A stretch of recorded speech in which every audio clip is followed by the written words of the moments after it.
In today's video, I'm going to teach you how to sign your own document in DocuSign. If you need to sign a PDF, contract, or form without sending it to anyone else, this walkthrough will show you exactly how to self-sign from start to finish. First, head to the DocuSign website and sign in to your account. Having your file ready on your computer or in a connected cloud drive will make this quick. PDFs work best, but common formats like Word are supported too. Once you're in, look for the Start button and choose Sign a Document. Depending on your layout, you might see New or a similar option that leads to the same place. This opens a new envelope where you'll prepare your document for signing. Next, upload your file.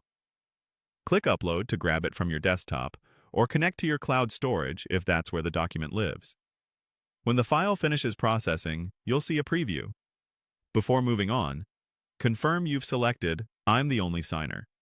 This tells DocuSign you're the sole recipient and puts you directly into signing mode without adding any other people. Now click Sign to enter the tagging screen. This is where you place the fields that belong on the document. On the left or top panel, you'll see tools like Signature and Date Signed. Drag the signature field to the exact spot where your signature should appear.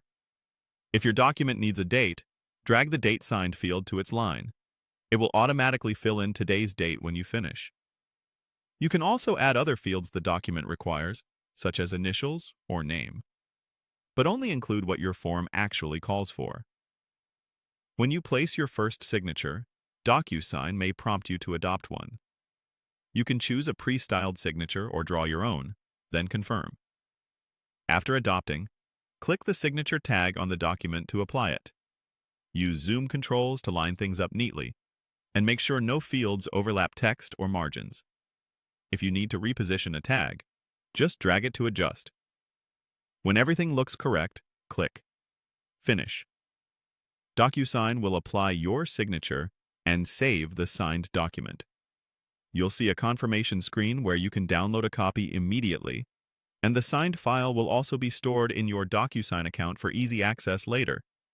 If your organization requires it, you can also view the audit trail from the completed document details. That's it. You logged in, started a self-signing session, uploaded your file, confirmed you're the only signer, placed your signature and date, and finished to save the fully executed document. Follow these steps anytime you need a legally binding signature on your own document in just a few clicks.